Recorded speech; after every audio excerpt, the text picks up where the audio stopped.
Jaz pa, če bi danes cel dan vozila, sigurno ne bi bil takole špricem, pa tak, vsako lužo, pa blat, pa ne vem. Je pa zdaj to prva luža, ki smo jo dali praktično skozi. A ste šli... Prva luža, ja, tukaj, ampak ob cesti so bile tudi še manjše luže po hosti, ne? Ja. Ker smo šli čez. In čez tiste luže bi šli vi? Bi šla jaz malo naokrog. Džipa imamo tukaj, no? Ja. Res je. Tokrat imamo opravka z mestnim malčkom, ki je prilagojen umazanim cestam. Ampak blato na Avengerju kljub temu ni obvezno. Žena ima džipa, ki ga noče umazati. Tam ne gre skupaj z džipom, ne? Džip je... Gre. Gre? Ja, gre. Njej je džip všeč zaradi tega, ker je pač enostavno vstopanje, neproblematično, dobra preglednost, počuti se varno v njemu. Večinska praksa torej pravi, da so bistven nakupni razlog bolečine v hrbtu. Ampak preden naše avto umažemo, preizkusimo, kako se Avenger izkaže na asfaltu.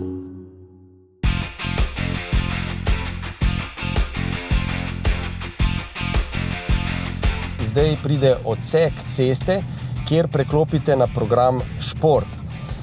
Pozor, zdaj je treba upoštevati tudi to, da so ovinki, da so v senčni legi, da je cesta že spolzka, da je 7 stopinj in pogosto v delih ovinka naletimo tudi na listje. Zelo tako nekako fluidno gre čez zavoje, tudi ko sem na gas pritisnil oziroma na elektriko. Aha, ja, v bistvu nekaj. Je kar naredil svoj, no, brez kakih izibanj ali pa. Se pravi, se ga da čutiti. Ja. Volan, recimo ta lane assist, je na tej mokri cesti, mi je parkrat občutljiv. Ja, in mi je zaznal neko črto, ki je v bistvu ni bilo. Drugače pa lega čez ovinke, super pospeški sport mode, super, tako da bi se ga dalo lepo peljati. Kako pa vožnjo ocenjuje lastnica džipa Renegade-a? Renegade je vendarle bil odpredi malo težji v primerjavi s tem. Se to pozna, ne? Se pozna, ja. Ampak ta je bolj direkten volan, ne? Tisti džipov je bolj mehak bil. Ja. Ja. Se zelo To je strinjam. razlika. Se zelo strinjam, ja. Ta je v bistvu si bolj eno za avtomobilom v tem avtu. Ja. Za 20 cm večji Renegade ostaja v džipovi ponudbi. Zato izvolite odgovor na vprašanje, katerega. Jaz sem imel dizla z ročnim menjalnikom, ona je imela bencinarja, avtomatika. 4-kolesni, seveda oba dva, no, ampak vozna izkušnja je bila popolnoma drugačna. Bencinar z avtomatikom je bil v bistvu neka več ali manj igračka, bom rekel. S tistem je bilo res lepo voziti, no, in tale Avenger, na primer, je zelo podobna izkušnja, ne. Mogoče bi celo rekel zaradi tega, ker je elektrificiran pogon, se je obnašal zelo podoben, na primer, kot bencinar, ne. Dočim z dizlom pa z ročnim menjalnikom je bilo pa zelo veliko opravka. Prijetnost vožnje se pravi stvar. Tole je res, ja, je rekel, tale ima krasno odzivnost na volanu, podvoz je zelo zbalansiran, uravnotežen. Je res, je. Ponovadi so električni avti zelo težaški. Težaški kako? Tako prav, da čutiš tisto maso. Težo, ne vem, ta avto je dosti majhen, pa mogoče zaradi tega ni bilo tega. Se pravi, ni bilo tega občutka. Ja. No, vsaj, ker jih to opažamo, v bistvu, da je dejansko posebnost tega avtomobila ravno to, da je v bistvu bolj lahkoten, kot pa je vse tisto, kar smo poznali, kar se tiče električnih avtomobilov, ne. Celoten motoren sklop. Zelo, zelo perfekcionaliziran bi lahko rekel. Kje se to kaže? Predvsem v modulaciji na pedalu, na stopalki, zdaj ne moram reči za plin, ki je električen avto, ampak e-stopalki jaz temu pravim. Je fajn to, da je majhen? Je. Ja, tudi stanem noter, bom rekel. Za mano sicer potem nihče nima prostora, ampak nad glavo povedal? To sem ravno hotel reči. Napram Capturju konkretno, ki sem se vse vnoter, ki izgleda tudi visok, je to dvorana, tisto je pa, ne vem, kako ne rečem, ima prostora, tudi za mene ima nad glavo dovolj.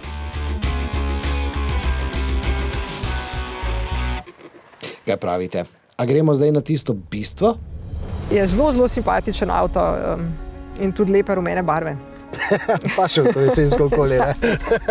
Se zlijo z okolico, varovalno barvo. Seveda ne boste presenečeni, da so se za tokratno dviganje rumenega jesenskega listja z rumenim Avengerjem prijavili tudi terenski strokovnjaki. Glede na to, da nima štirikolesnega pogona, se mu ravno težko reče džip.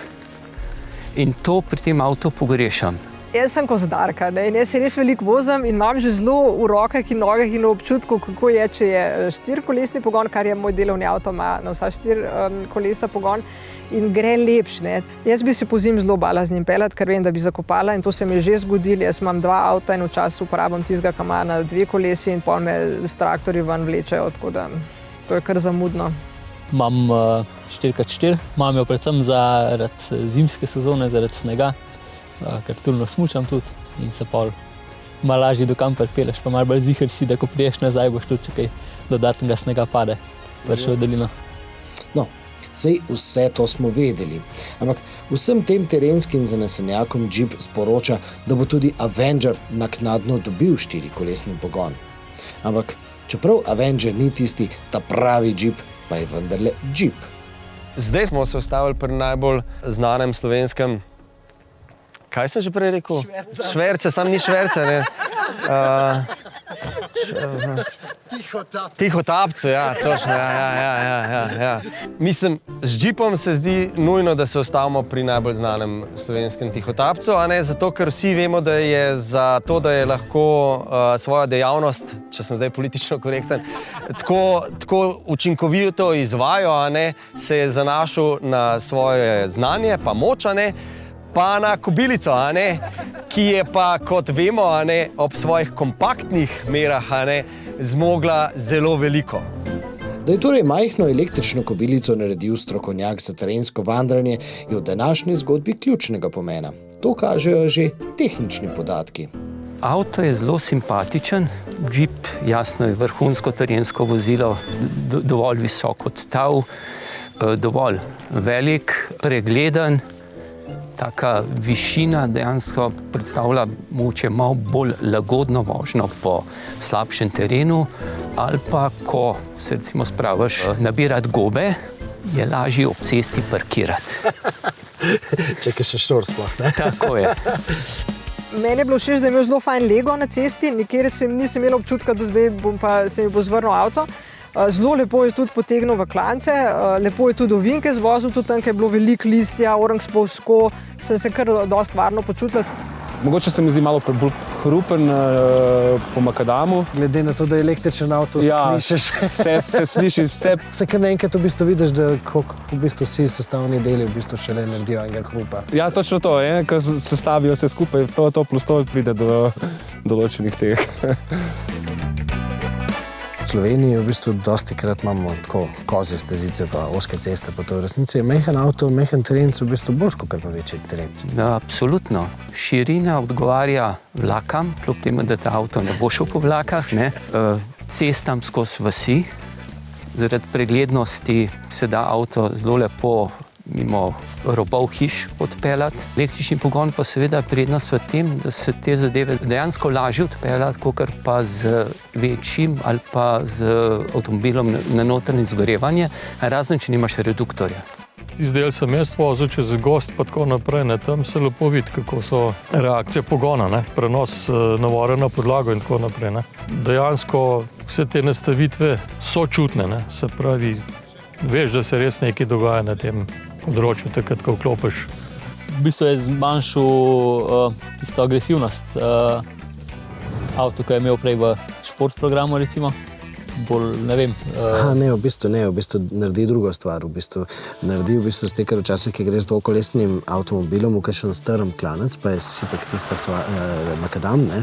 V bistvu avto začne zelo bi začel kopati in takrat, v bistvu, če imaš normalen program, takrat začne avtomobil, pač ESP odvzame moč, ne. Aha, okay. In dejansko v bistvu tukaj ti pa pusti, v bistvu, da avto malo zakoplje, se pravi, ne odvzame te moči, kar pomeni, da v bistvu ti kljub vsemu z nekaj tistega kopanja še vedno lahko zlezeš v tist klanc.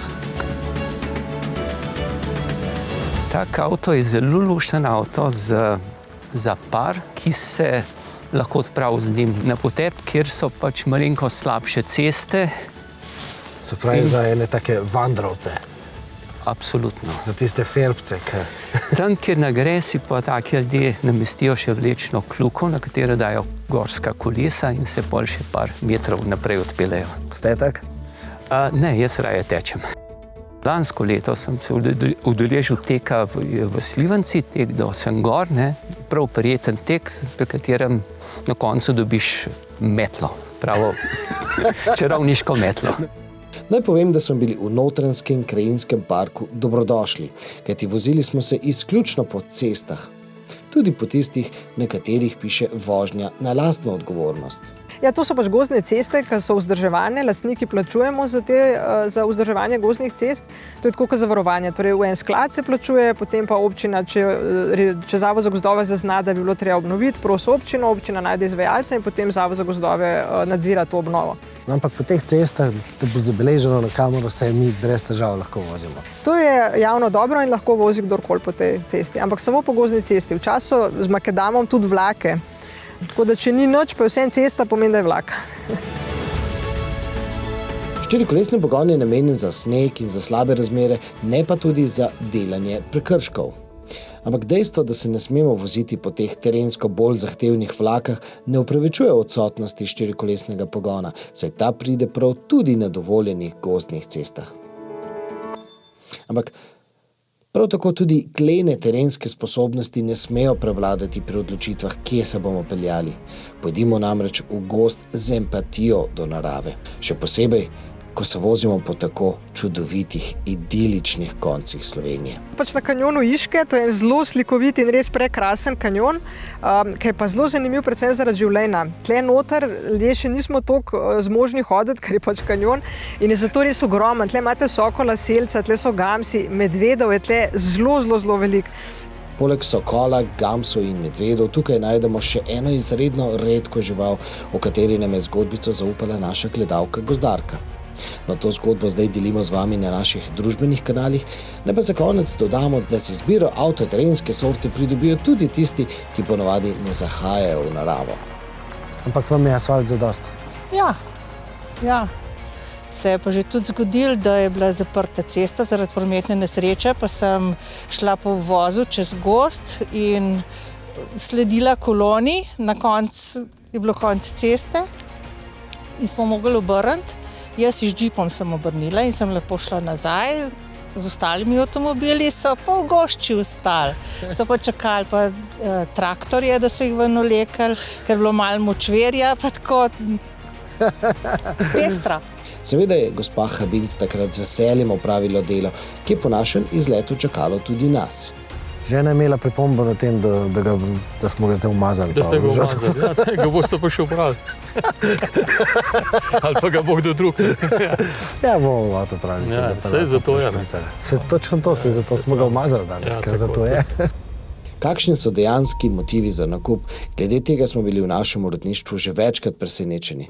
Kot recimo takrat, ko so naši gledalci, alfisti, celo v izrazito športni alfi našli tudi povsem nepričakovane značilnosti.